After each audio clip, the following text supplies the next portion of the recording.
नमस्कार। 32 वर्षीय महिला हैं जिनकी हस्तरेखाओं को यहाँ मैं क्रम से पढ़ के बताऊँगा। किस प्रकार की गतिविधियाँ उंगलियों पर चल रही हैं, किस प्रकार की गतिविधि पर्वतों पर चल रही हैं, रेखाओं पर चल रही हैं, सबको क्रम से बताऊँगा और अंत में आपके सवालों के जवाब। सबसे पहले बात कर लेता हूँ आपकी कनिष्ठ उंगली के बारे में। सबसे छोटी उंगली सूर्य की उंगली के प्रथम पर्व तक नहीं पहुंची, यानी जीवन के अंदर सब कुछ सरलता से नहीं मिलेगा। चाहे वो आपका व्यवसाय का हो, चाहे वैवाहिक जीवन हो, चाहे जीवन में फैसले लेकर के प्रगति प्राप्त करना हो, कुल मिलाकर सब में अड़चने ऐसे लोगों की आती हैं, उनको काफ़ी संघर्ष करके वो अपने आप को सिद्ध करते हैं। प्रथम पर्व की अगर बात करता हूं तो मानसिक पर्व यहाँ पर किसी राहु रेखाओं से दिखाई नहीं देता। कुल मिलाकर आपके जीवन के अंदर मानसिक स्थिति आपकी पूरी तरीके से यहाँ पर मजबूत है। आज भी आप में संघर्ष करने की क्षमता है।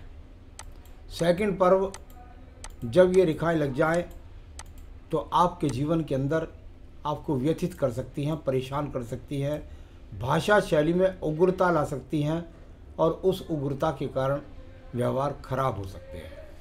ये चाहे सास से हो, ससुर से हो, समाज से हो, किसी से भी हो। तीसरा पर्व यहाँ पर राहु रेखाओं से भरा हुआ है, यानी आपके स्वयं के संसाधन से, धन के आगमन से आप संतुष्ट नहीं हैं। अब बात करता हूँ आपकी सूर्य की उंगली के प्रथम पर्व के बारे में। यहाँ से कोई आँखों का रोग नहीं है, यहाँ से किसी प्रकार का अग्नि का कोई रोग नहीं है, यहाँ से किसी प्रकार का कोई अगर देखें तो बीपी का रोग नहीं है, तो इस तरह के कोई रोग नहीं दिखते। सेकंड पर्वत पर राहु रेखाएं लग जाएं तो राज्य सरकार से व्यक्ति को लाभ नहीं मिलता, राज्य सरकार से लाभ नहीं मिलता या झगड़े झंझटों का ज़्यादा सामना करना पड़ता है। तीसरा पर्व यहाँ आपके अपने पिता का है और ये कारक मजबूत है, यानी कुल मिलाकर आपके अपने परिवार से आपको सहयोग है। मैं बात करता हूँ शनि की उंगली के प्रथम पर्व के बारे में। थोड़ा सा टर्न लेकर के गई है। जब जब आपके जीवन में शनि की ढैया 7.5 आएगी तो निश्चित रूप से आपको आर्थिक और स्वास्थ्य से संबंधित समस्याओं का सामना करना पड़ेगा। अभी यहाँ पर किसी प्रकार के रोग की स्थायी स्थापना नहीं है। सेकंड पर्वत पर यदि मैं देखता हूँ तो ये सामान्य सा शून्य पर्वत है। अगर इस पर देखूँ तो कोई ना राहु रेखा है, ना किसी प्रकार की बहुत पॉजिटिव रेखा है। सामान्य रूप से अगर कहें तो एक तरीके से आप पर स्वयं पर कर्ज के कोई संकेत दिखाई नहीं देते। तीसरा पर्व आपके संचालन के लिए जाना जाता है। इसकी जो रेखाओं का कारकता है उससे पता चलता है कि आप में परिवार चलाने के में आपकी तरफ से किसी प्रकार की कमी नहीं है। बृहस्पति का प्रथम पर्व शुगर, कोलेस्ट्रॉल, लीवर जैसे रोगों या फैट से ऐसे रोगों, ऐसे कोई रोग आपका दिखाई नहीं देता। सेकंड पर्वत पर अगर यहाँ से देखता हूँ तो दिखाई पड़ता है कि आपकी तरफ से किसी भी प्रकार से पति के साथ में झगड़े झंझट नहीं है। और भी बहुत सारे पहलू हैं, वहाँ से पता लगेगा झगड़े झंझट या अन्य स्थितियों का। तीसरा पर्व यहाँ पर संतान सुख का है। कुल मिलाकर आप में संतान जनने की क्षमता भी है। आइए बात करता हूँ बुध पर्व के बारे में। बुध पर्व में जब जब ये रेखाएं खड़ी हो जाती हैं तो इसके 2-3 अर्थ माने जाते हैं। कुछ रेखाएं हो सकती हैं इनमें काटने वाली भी हों, लेकिन इसका अर्थ यहाँ पर यह है, एक तो भाषा शैली में तीव्रता, यानी वाणी पर नियंत्रण तो आपके लिए भी मुश्किल काम है, एक बात। दूसरा, आपकी वाणी से इतना है कि आप यदि इसका उपयोग करें तो धन के आगमन बना सकती है, यानी आप में वो टैलेंट है जिससे आप धन भाषा शैली के द्वारा पैदा कर सकती हैं। अगर सेकंड पर्व की बात करता हूँ सूर्य पर्व की, तो वहाँ पर बहुत ज़्यादा कारक रेखाएं एक दूसरे को काटती हैं। ज़्यादा रेखा काट रही हैं। थोड़ा सा राइट हैंड को भी देख लेता हूँ क्योंकि फोकस यहाँ राइट हैंड पर ज़्यादा रहेगा आपके जीवन में। अब यहाँ पर ज़्यादा फोकस रहेगा क्योंकि ये जीवन आपको जीना है। अगर आप सूर्य पर्व की स्थिति देखेंगी तो आपको कहीं यवनता दिखाई देगा, कहीं रेखा काटती दिखाई देगी, कहीं टेढ़ी मेढ़ी सांप की तरह चलती नजर आएगी। कुल मिलाकर जैसे एक झाड़ होता है, एक पेड़ होता है, झाड़ियों से भरा हुआ ऐसा नजर आता है। इसका मतलब क्या हुआ कि सूर्य के कारक सब खत्म हो गए। सूर्य का कारक क्या होता है? सरकारी नौकरी नहीं मिलेगी। सूर्य का कारक क्या होता है? सम्मान नहीं मिलेगा, राजनीतिक लाभ नहीं मिलेगा, बॉडी में ऐसा लगता है जैसे ऊर्जा ही नहीं है। तो इस तरह की स्थितियां यहाँ पर आपका ये पर्व बताता है। जहाँ आपके शनि पर्व की बात करते हैं, धन के पर्व की बात करते हैं, शनि का पर्व, धन का पर्व और धन के पर्व की यदि मैं स्थिति देखता हूँ तो यहाँ पर कुल मिलाकर छोटी बड़ी पंक्तियों के रूप में विराजमान है। यानी इसकी जो स्थिति है वो ये कहते हैं भाई 2 दिन धन मिला, अच्छा था, अच्छी संतुष्टि हुई, और 4 दिन फिर सुस्त हो गए, फिर चले। यानी कुल मिलाकर ऐसा लगता ही नहीं कि भाई मेरा भाग्य साथ दे रहा है या नहीं दे रहा, पता नहीं लग पाता। तो ये इस तरह की स्थिति वर्तमान में है। बृहस्पति पर्व पर अभी किसी प्रकार का यहाँ पर कोई भी आपका मकान बनने का योग दिखाई नहीं देता आपके द्वारा, और किसी भी प्रकार से कोई ऐसा बुरा चिन्ह भी नहीं है जिससे मैं ये कह सकूं कि आपको जीवन में संतान सुख नहीं प्राप्त होगा। धन का आगमन खर्च के लिए ठीक है। अंगूठे का प्रथम पर्व देखिएगा, यहाँ पर अगर देखता हूँ तो बहुत क्रॉसिस की रेखा है, यानी संसाधनों के लिए संघर्ष है। अच्छे संसाधन ना मिलना और संसाधनों के कारण घर में कलेश होना, ऐसे जब यहाँ पर क्रॉसिस के चिन्ह हो जाए तो उसका फल ही होता है। सेकंड पर्व पर तर्क रेखाएं, राहु रेखा जो मानी जाती है, अगर वो होती हैं तो ये अच्छी मानी जाती है, क्योंकि इनसे आप में किसी की गलत बात की हाँ में हाँ व्यक्ति नहीं मिलाता। चलिए मैं बात करता हूँ इसके बाद आपकी एक और रेखा के बारे में, हृदय रेखा। पूरी हृदय रेखा बेलदार जालियों से, XYZ रेखाओं से, क्रॉसिस रेखाओं से, यव के चिन्हों से भरी पड़ी है। 3 फल होते हैं इसके। स्वास्थ्य का ध्यान रखें, पति के साथ वैचारिक मतभेद, और साथ ही साथ मन में कलेश। तीनों का कारक रोग की बात, रोग तो रहेगा ही रहेगा, मन में रोग भी है, चिंता भी है, पति से कलेश भी है। ये सारी रेखा इस समय फुल है। ऐसा ये सारी उम्र रहे इनका नहीं माना जा सकता, इनके लिए पूजा पाठ अगर हो तो वो काम करती है। चलिए अब बात करते हैं इसके बाद निम्न मंगल पर्व के बारे में। निम्न मंगल पर्व के अंदर बात देखता हूँ तो ये यहाँ से कर्म रूपी रेखाएं काफ़ी चलती हैं। कर्म रूपी रेखाओं का चलना होता है आपके अंदर काम करने की इच्छा, काम करने की इच्छा शक्ति आपके पास अच्छी है, कुल मिलाकर कर्म करना चाहती हैं, और उसके कारण ये रेखाएं आगे तक बढ़ती हैं। जिस पर्वत की तरफ देखती हैं उसका लाभ, लेकिन इसमें से कोई शाखा निकल कर के शनि पर्व को वर्तमान में नहीं जा रही है, इसलिए मेहनत व्यर्थ जा रही है। अब बात करता हूँ इसके बीच में भरे हुए एक्सों के बारे में।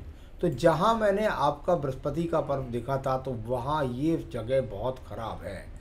जब जब बुद्धि रेखा और आयु रेखा के बीच में इतने क्रॉसिस लग जाएं तो समझ लीजिए वैवाहिक जीवन को बचाना होगा। यानी किसी भी प्रकार से कोई ऐसा काम ना करें जिससे वैवाहिक जीवन खराब हो जाए। अगर बुद्धि रेखा की बात करेंगे तो देखिए बुद्धि रेखा पर इतने सारे क्रॉसिस, इतनी सारी जाली, इतनी छोटी छोटी यव बने हुए हैं कि नीचे बहुत सारे क्रॉसिस लगे हैं। इसमें से एक शाखा मंगल को जा रही है, तो कुल मिलाकर के जो शाखा है वो नौकरी को ले जाती है।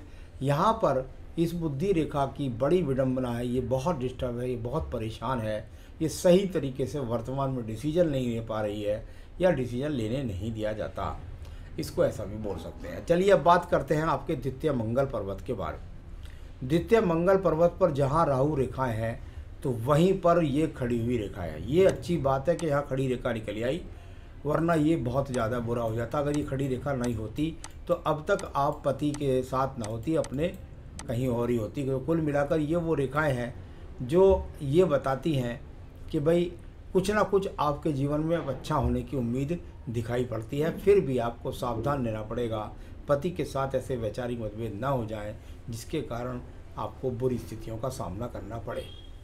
अगर गतिमान रेखाओं की बात करता हूँ तो शुक्र पर्वत से लेकर के चंद्र पर्वत तक बहुत सारी रेखाएं जाती हैं। जब इतनी सारी रेखाएं चंद्र पर्वत की तरफ चलने लगे तो सबसे ज़्यादा चिंता एक ही होती है, वो चिंता होती है कैसे मेरे घर का, शुक्र से निकल रही है, कैसे मेरे घर का चूल्हा चलेगा, कैसे मेरी चिंता हटेगी, कैसे मैं संसाधनों को भोग सकूंगी। चंद्र पर्वत पर इतनी ज़्यादा गतिविधि मानसिक स्थिति को बहुत खराब करती है। तो यहाँ केतु पर भी इसी तरह की स्थितियाँ हैं जो बहुत ज़्यादा XYZ रेखाओं से है, मन पूजा में नहीं लगता है, मन अशांत रहता है, स्वास्थ्य ठीक नहीं रहता है, ऐसे बहुत सारे बिंदु इन रेखाओं के बीच में बने हुए हैं। मैं बात करता हूँ इसके बाद आपके पास व्यापारिक रेखाओं के बारे में।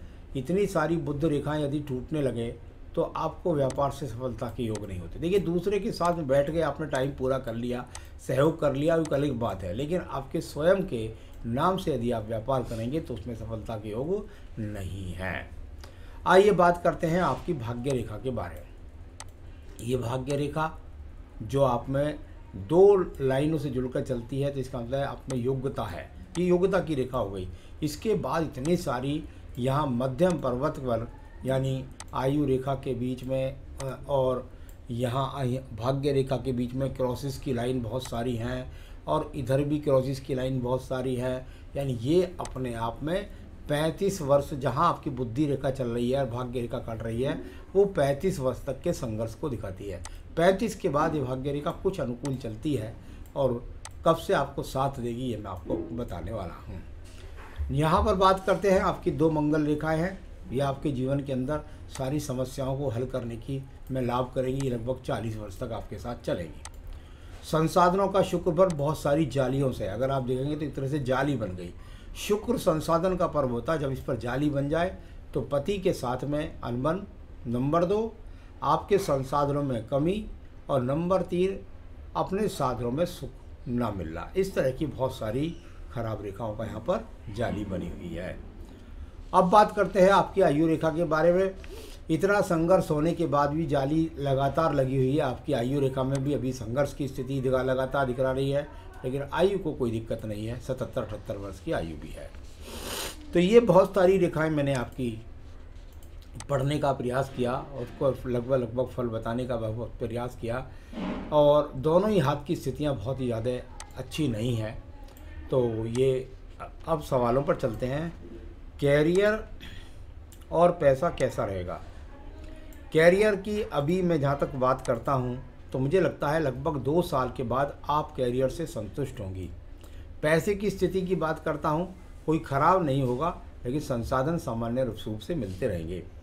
तो भी फाइनेंशियल कंडीशन अच्छी होने में मैं समझता हूँ ये लगभग 2024 यानी 2025 के आरंभ से, यानी आपकी उम्र के लगभग ऐसा कह सकते हैं कि 35वें वर्ष में हस्बैंड के साथ बहुत अनबन रहती है। क्या डाइवोर्स के चांस हैं? आपको संभलना होगा, क्योंकि आपका हाथ बताता है कि यदि आपका दूसरा विवाह भी हो जाए तो वो इससे भी ज़्यादा खतरनाक, यानी वहाँ भी वैवाहिक सुख आपके नाम में नहीं है। इसलिए अपने आप को संभालें। 2 साल की स्थितियाँ बड़ी कठिन हैं, इनमें आपको सही तरीके से निर्णय लेना होगा और संभाल कर अपने आप को चलना होगा, क्योंकि ऐसी स्थितियां बहुत विराजमान हैं। जो पूजा पाठ में बताऊंगा उसे कृपया कर लीजिएगा। एजुकेटेड हूँ, जॉब करती थी, अब हस्बैंड के बिजनेस में हूँ, बट बिजनेस अच्छा नहीं चल रहा है। कब तक अच्छा हो सकता है? मैं बिजनेस ही करूँ या कोई जॉब देख लूँ? आपके हाथ में सीधा जॉब योग है। आपको जॉब से ज़्यादा फलित मिलेगा, आपको व्यवसाय से दिखाई नहीं देता। बाकी आपको स्वयं निर्णय करना है। कलेश ना हो किसी भी तरह से जीवन में। पर्सनल लाइफ कब तक अच्छी हो जाएगी? मैंने बताया आपको लगभग 2025 के आरंभ से काफ़ी कुछ आपको सपोर्ट मिलेगा। लेकिन जो पूजा पाठ मैं बता रहा हूँ ये आपको अवश्य करना पड़ेगा, वरना आपके लिए बहुत कठिन स्थितियाँ पैदा हो सकती हैं, रोग के रूप में, वैवाहिक जीवन के रूप में, व्यवसाय के रूप में। कुल मिलाकर आपको मंगलवार और शनिवार कोई रत्न वतन कुछ नहीं पहनना है। आप और सोने चांदी की अंगूठी पहनना चाहती हैं, पहनने से कोई दिक्कत नहीं है, लेकिन मंगलवार और शनिवार आपको सुंदरकांड का पाठ करना चाहिए। मंगलवार शनिवार सुंदरकांड का पाठ करें, और साथ ही साथ अपने जीवन में भगवान बजरंगबली से संबंधित जितनी भी समस्याओं को काटने के लिए, बुरी रेखाओं को काटने के लिए आप पूजा करेंगी, उससे आपको लाभ होगा। नमस्कार।